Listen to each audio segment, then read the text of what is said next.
Hello, this is the introduction video for our Advanced Applied Behavioral Analysis group project. My name is Austin Richter. I live in North Adams, Massachusetts. I work as the Behavioral Intervention Coordinator for the local public school district, and I exercise about 2 to 3 times a week. Hey, my name's Christina. I'm from Charlotte, North Carolina. I am a registered behavior technician. I work with children with autism, ranging from ages 3 to 8. This is my 4th semester at Ball State, and I exercise about 3 to 4 times a week, and I mostly run. Hi, my name is Lauren. I am 26 years old and I live in Indianapolis, Indiana. I work as a special education resource teacher and I exercise about 3 to 4 times a week. Hi everyone, my name is Maya Eddy. I'm from Cleveland, Ohio. I am 25 years old. Currently I work as a classroom behavioral therapist in the school setting with individuals with autism ranging about 14 to 22 years of age. And I try to work out about 2 to 3 times a week. Hi everyone, I'm Skylar. I'm 24 years old. I live in Lenexa, Kansas. I am currently working at an autism clinic and I've worked with everyone from the ages of 2 to about 18 to 22. I exercise about 3 to 4 times a week.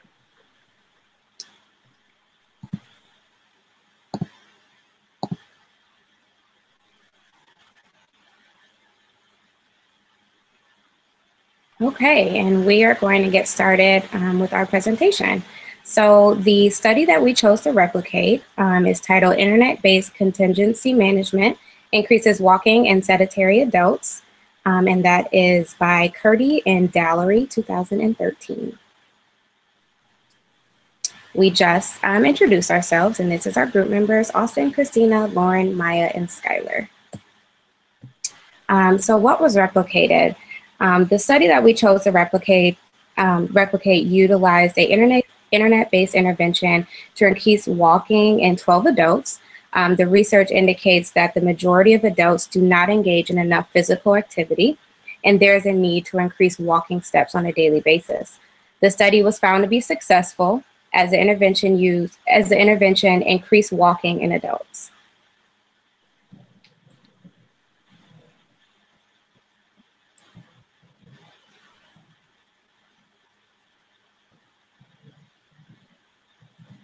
In a systematic review by Patterson and Warburton, results showed exercise training interventions, particularly resistance and aerobic training interventions for older adults, yielded an improvement in functional and psychological areas. Results also showed that mobility disabilities were reduced and that there was a correlation of increased rates of physical activity with better cognitive functioning and reduced risk of dementia.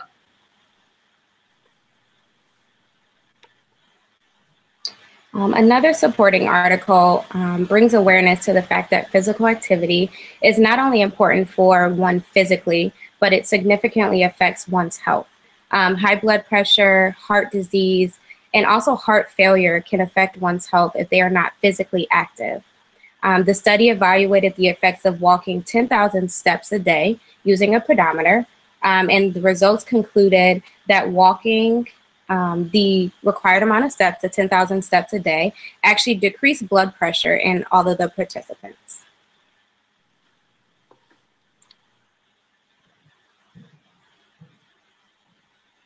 So I'm going to tell you a little bit about the study I covered by Irvine, ETL. This study discussed how technological developments are offering more options for individualized physical activity interventions. So older adults were also used in the study, just like the original study from Curdy and Dallery. This discussed how these older adults may have functional limitations due to their age and medical conditions. This study was based on the theory of planned behavior, emphasizing that an individual's attitude toward a behavior, social norms, and self-efficacy are what lead to behavioral intention and change. And recent research has also shown interventions based on this theory. And this is how significant effects are produced based on web-based interventions.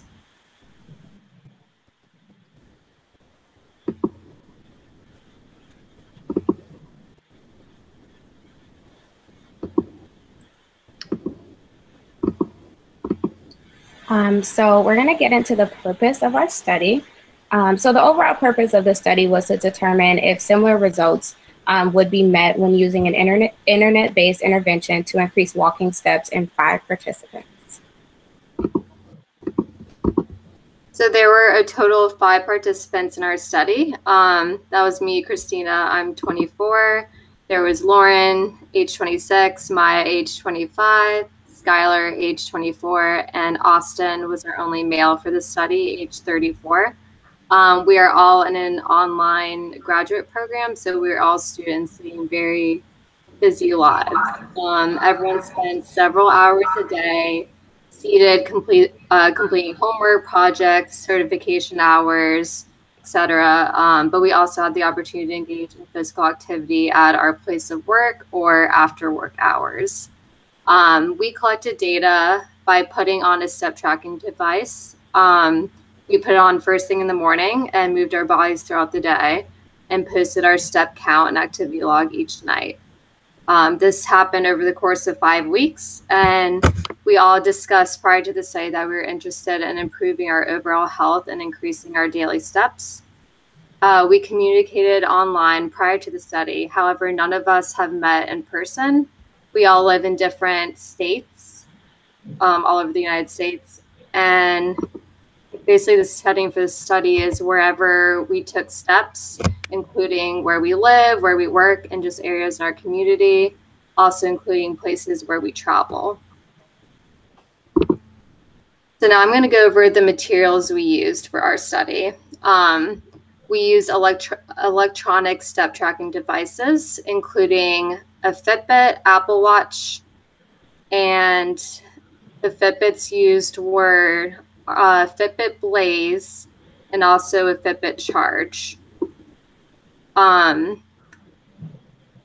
As in the original study, the participants required access to the internet and a cellular device connecting to a working phone service. When obtaining reinforcement, we also required screen time. So this included access to a phone, iPad, television, or a movie screen or projector. It was feasible to record the study through YouTube. Therefore, all participants required access to the YouTube website or application. All participants also required access to the Google Document app or the website. So this could be completed on a computer or a smartphone. Other technology required depended on what the participants chose for their screen time, for their chosen reinforcement. So this could include any device with a screen. Now I'm going to go over how we define stepping. So this was our operational definition for stepping: the lifting and setting down of one's foot or one foot followed by the other to achieve walking at a fair pace from location to location or moving to a different position in the environment. Examples include walking, running, skipping, or jogging, while never having both feet off the ground at the same time. Non-examples could be jumping on the ground with both feet, landing in a different spot or position. This could also include skipping, lifting one's foot off the ground to take a step instead of putting the foot back in place without the step. Walking or marching in place is also included in non-examples. Okay, so for our data collection, we were able to track our data by wearing a wearable step or physical activity tracker, such as a Fitbit or Apple Watch. Our steps were tracked by the device, and then we recorded them at the end of the day by logging them into a Google document table. Also, we filmed a YouTube video of our tracker on our wrist to show the steps taken that day, and this video was uploaded onto the data table as well. In addition, a description of the type of physical activity that the participants engaged in was documented in an activity log section of the table as well.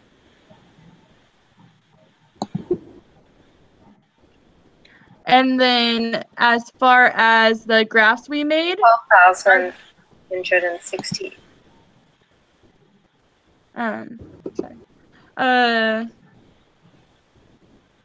A changing criterion design was used to track our step goals in the study. Each 5-day period was a block, and the steps were tracked during these blocks. In this study, participants were required to exceed a goal on at least 3 of the 5 days to advance to a higher goal. With this contingency, there were 2 rest days per block. If there were days where samples that were missed, as in someone didn't wear their tracker or they didn't log their steps for that day, it was shown as not meeting the goal for that day.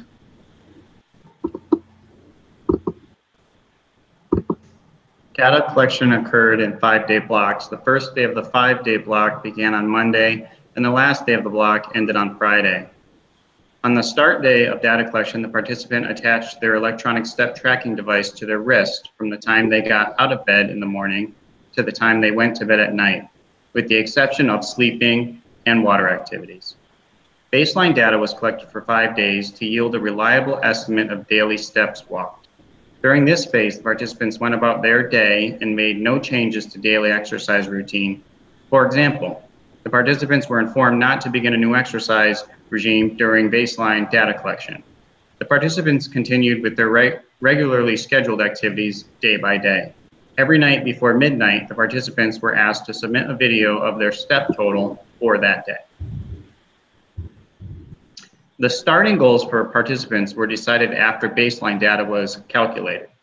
For example, if the participants walked an average of 5,000 steps in the first block of data collection, which was baseline, the first goal for step increase would need to meet or exceed 5,001 steps.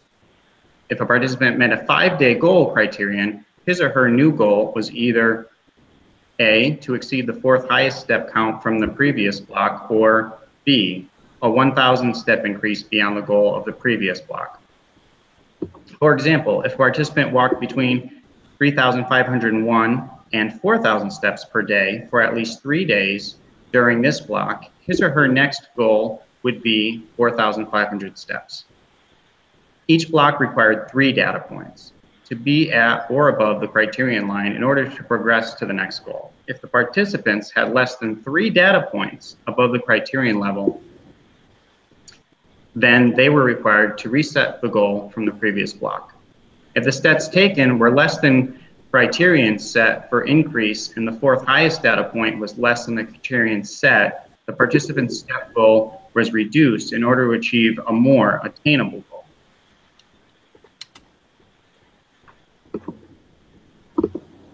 Step counts were assessed over 5-day blocks. Participants were required to meet or exceed the goal posted on the table on the Google Documents and at least 3 of the 5 days to advance to a higher goal.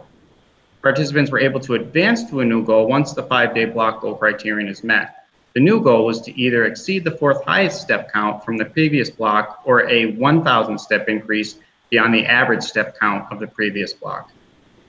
If the participant met the expressed goal, they were able to earn access to screen time. The duration of screen time corresponded to the goal set at the beginning of the block.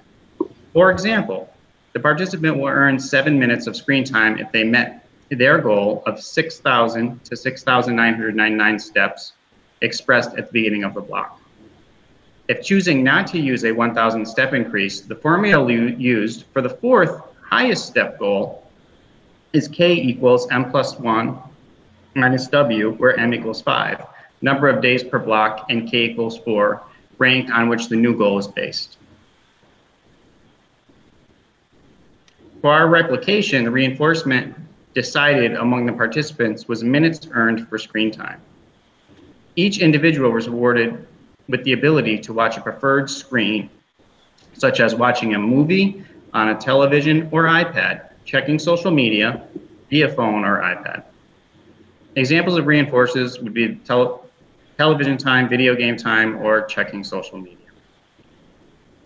Baseline was once participants successfully submitted a video of their device displaying a step count that met or exceeded the designated goal, 30 minutes of screen time was rewarded. Participants also received an additional 20 minutes of screen time for every activity logged submitted to the Google document during baseline data collection. During intervention, participants received 5 minutes of screen time if they uploaded an activity log at the end of the day. If participants failed to meet their step count goal for that day or did not post a video, then no screen time was rewarded for that day. IOA was collected by documenting an assigned group member's step tracking data through the videos shared via YouTube. The videos uploaded to YouTube were checked by a designated team member to ensure the submitted videos and the data points presented matched. Inter-observer agreement was represented visually by plotting the measures obtained by the secondary observer on a graph of the primary observer's daily activity log.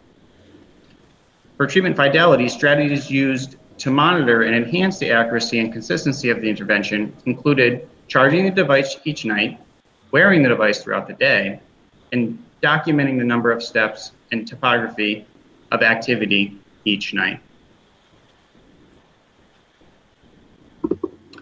Looking at graph of daily steps, on my graph, during baseline, things were up and down, where one day, the second day I participated in a game of kickball after school, which gained right around 14,000 steps. And then on day 8, I was not feeling well and was home in bed, so I barely got any steps at all, less than 2,000.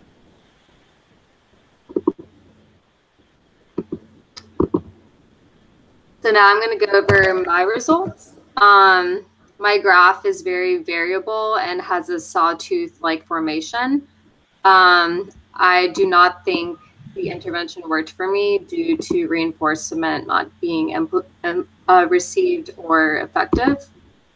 So during baseline, I had the lowest amount of steps.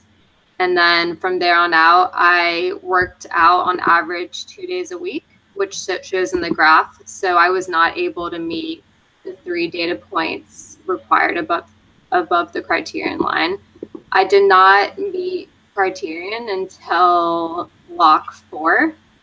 So it shows I have 4 data points above the criterion line, and then I was able to move up a criterion.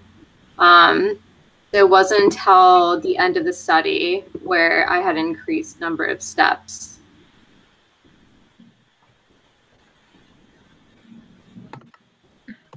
Okay, as far as my data goes, in the baseline, I averaged about 7,000 steps. And so when it came to criterion 2, I was able to go well above that baseline. And that's simply because I was on vacation, so I was able to take walks on the beach and I was more active. But then for the rest of the criterions, while I still went above the baseline, my steps went up and down quite a bit. So it shows that I don't work out every day. It shows that I probably work out 2 to 3 times a week as far as that data goes. So as far as my results go, I also averaged about 7,000 steps during baseline phase. Although this was the case, I had difficulty maintaining walking above 7,000 steps, as you can see per my graph, for the remaining blocks. And basically the data shows a variable trend. I'm kind of all over the place in terms of my graph and my results.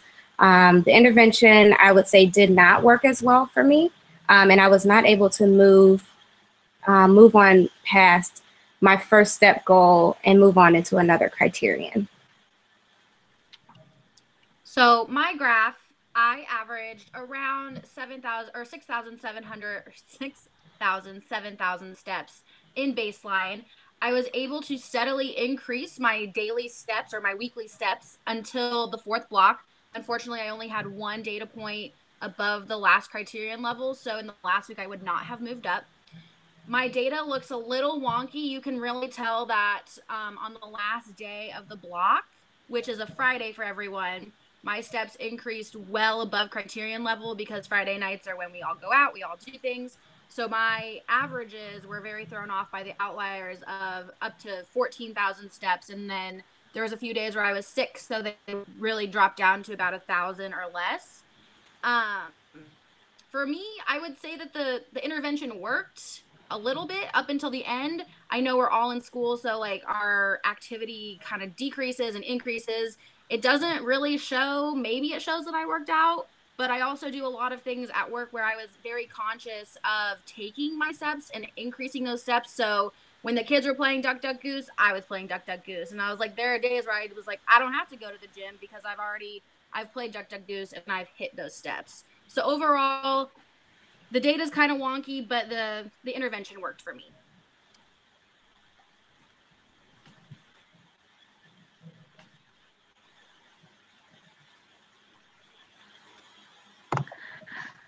Okay, as far as the results go, we created a data table, and this table just shows each participant's weekly averages of steps and then the ranges of steps that they took each week, starting with the baseline week and then continuing for 4 consecutive blocks or 5-day sections or weeks. It is interesting to see the up and down ranges that many range in steps throughout the week.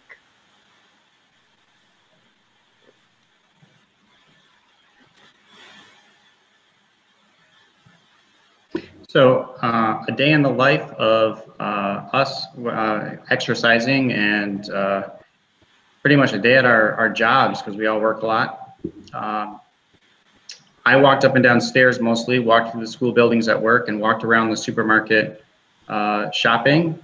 There was a couple days where I did, get involved in a game of kickball, but most of the time I did my exercising on the weekends because I'm so busy during the week. So I'm going to talk about how I usually spend my days. So at work, I do a lot of walking with particular clients who enjoy pacing and walking, running around, playing chase, jumping on the bounce house. So that's how I got a lot of my steps. And when I went to classes such as yoga or strength classes, I did not get as many steps. So it really depended on the type of workout I did that day. The days that I decided to run are the days I had the most amount of steps, obviously. I ran on average 3 miles a day, 3 times a week. And yeah, that's how my normal physical activity schedule goes.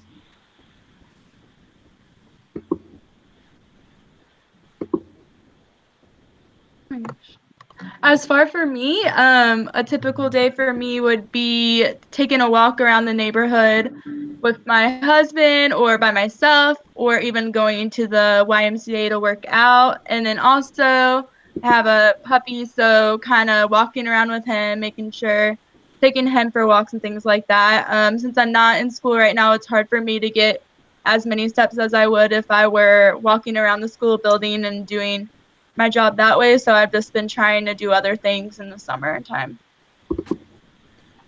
I received the majority of my steps by taking my dog for a walk after work, walking around my apartment complex, and honestly, the majority of my steps were obtained at work throughout walking through the building with clients and students, along with taking them in the community setting to various job sites, various job locations, as well as field trips that we do on a weekly basis. And that's the most that I received my steps.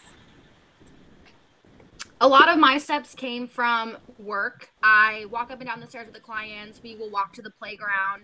A lot of our clients have gross motor game data that we take. So they have games like ships versus sailors and red light, green light. So like I said earlier, if they were running, I was running. If they were walking, I was running or walking, with the kids. I also would take my dogs for a walk around the complex and go shopping or to some music festivals that occurred on the weeknights. So we're going to talk about, did the intervention work? Was there a functional relationship?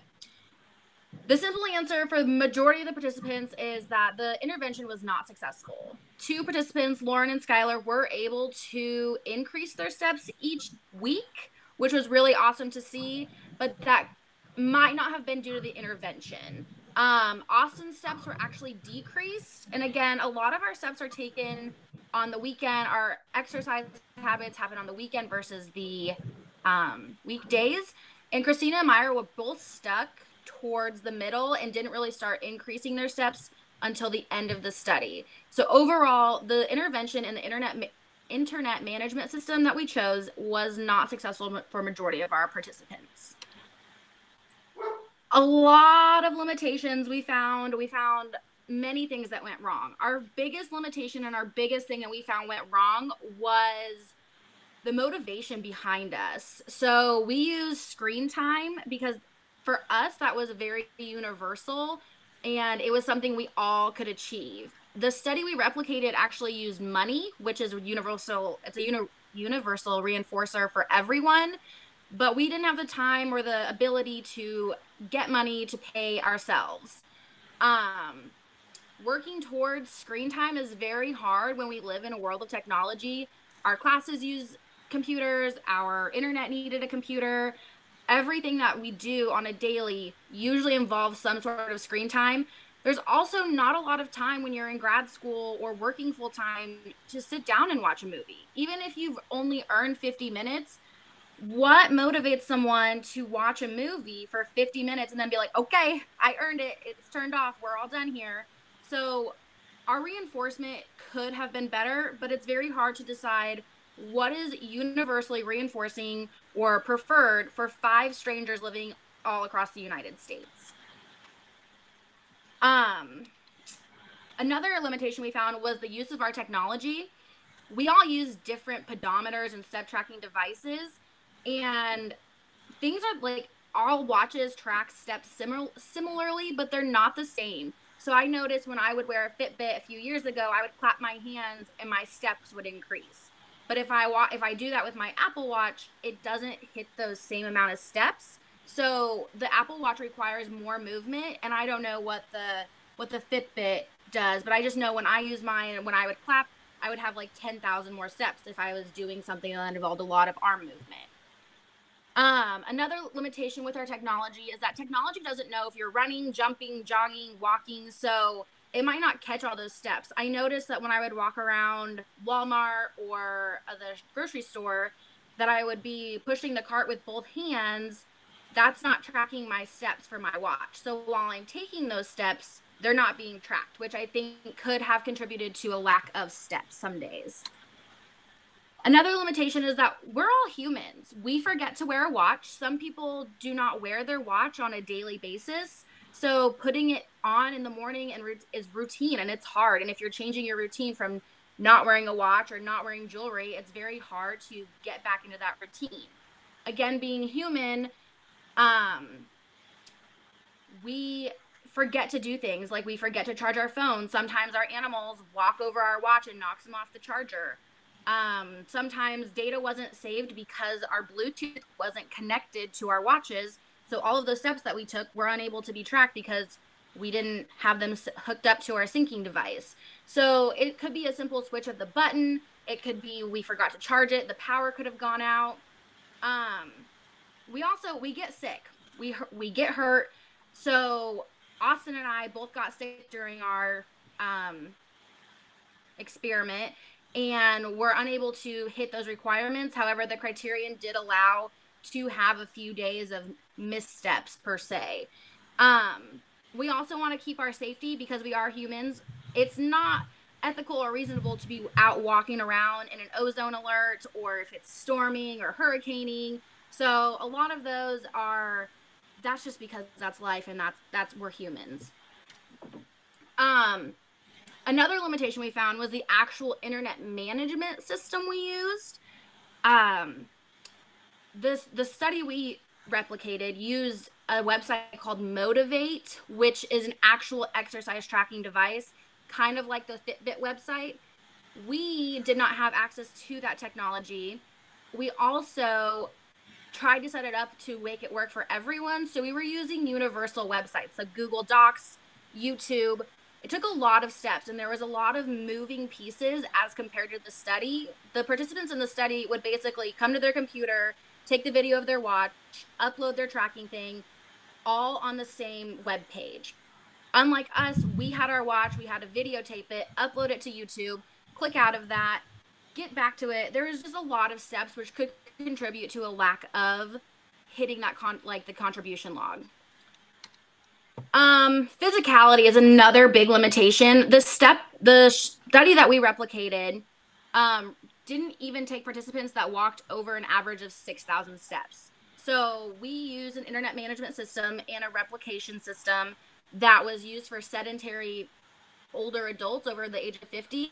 None of us are over the age of 50. We're all pretty active in our self-reported active people. We also have a lot of other things going on than most 50-year-olds do. Not saying that they don't, but a lot of 50-year-olds are not running around with kids in an autism center. They're not playing kickball after work. They are usually, you know, they to each their own. They're not going to music festivals, and they're not playing Duck Duck Goose. So for someone who's considered sedentary, taking less than a required amount of steps, we never hit that criteria. So technically, a lot of us shouldn't have participated based on the requirements of the study. So that's something we had to change. We didn't eliminate anyone from the study like our original study did. Another limitation we found was the weather conditions. It's hot, it's summertime. It's not okay to run out and go run 3 miles outside if there's an ozone warning. A lot of that, like, I live in the state of Kansas, so Kansas can be hot, bright, and shining and like beautiful for a day. It can rain for 6 days in a row. You never know what you're gonna get. So even though like we could have gone to the gym to hit those steps and run those miles, sometimes it was rainy and it's not safe to drive when it's hurricane force winds pushing your car around. Time was another big factor. So our steps were tracked from Monday to Friday, which in those times, all of the participants are working. Most of the participants were working. So when you're working, there's less time. Sometimes you don't get to go to the gym with that client. Sometimes you don't have the kid that paces around, and sometimes you don't get the ability to go to the supermarket. So Austin said that he exercises on the weekends, which is great, but those days didn't count. So while Austin may have hit his step goal according to 7 days, he did not do it to the criterion listed in the study. Another thing that could have played into the averages and getting over the hump of the 3 days is that the last day of the week is a Friday. And there are days where a lot of people are very motivated to go out, go to music festivals, go to festivals and walk around. There are days where you want to go home and not see anyone or not walk and just, I'm done with the week. So Fridays, I feel like we're a very big outlier for a lot of participants. We are going to move on to our personal limitations.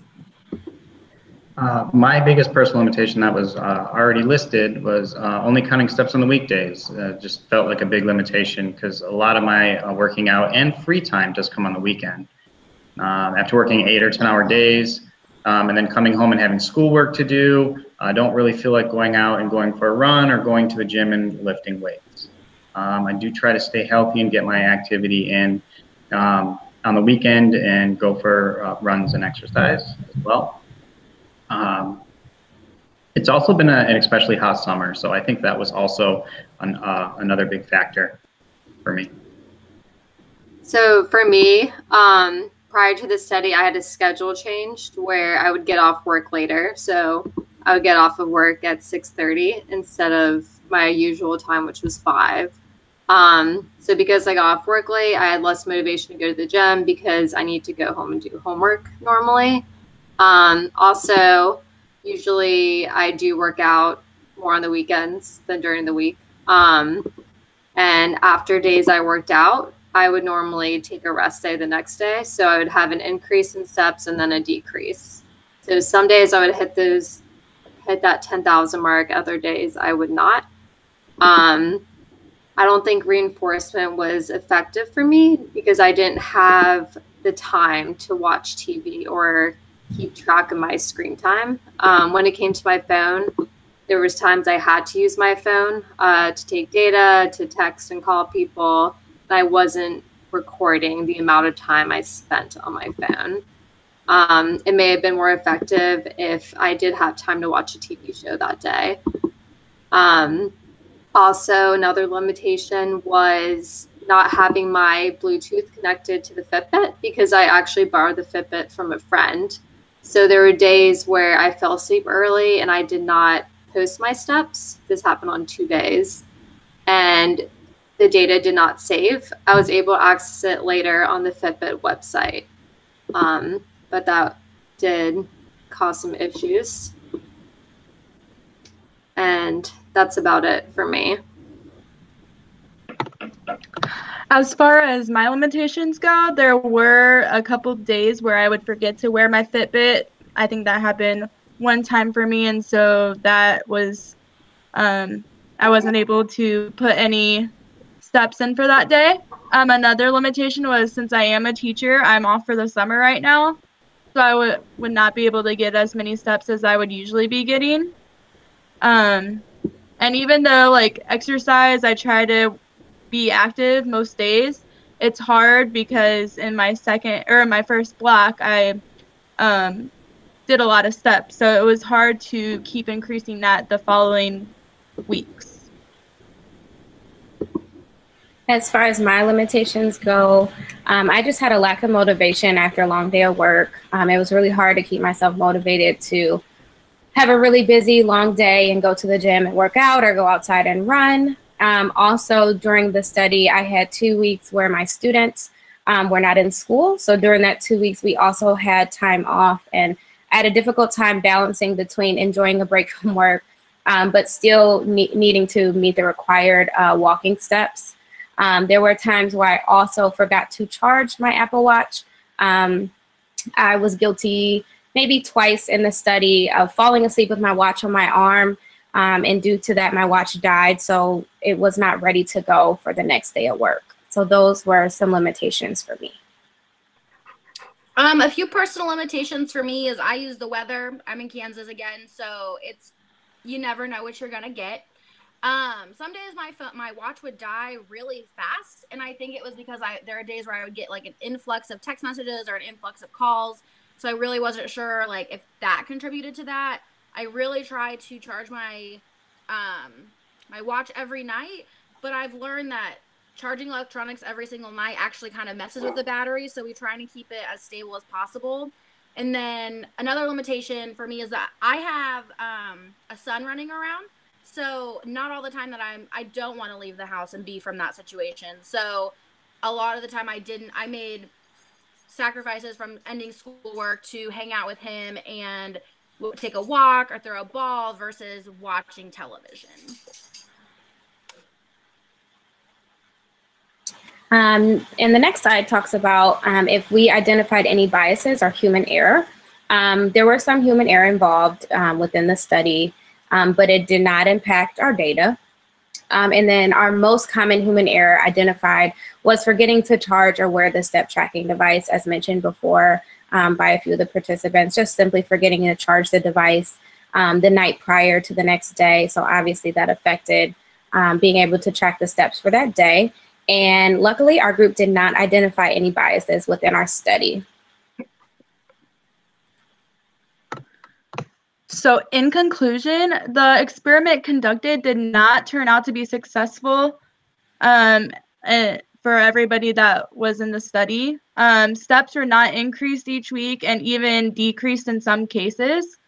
In some cases, participants had 1 or more weeks during the study in which they took more steps than others, and then some weeks that they didn't take as many steps as the weeks prior. And then the main thing is, as college students going about our daily lives and most of us working throughout the day, there was no room for growth in the number of steps that we were taking each week. So we had trouble really participating and being successful in this experiment. And our last page is our references.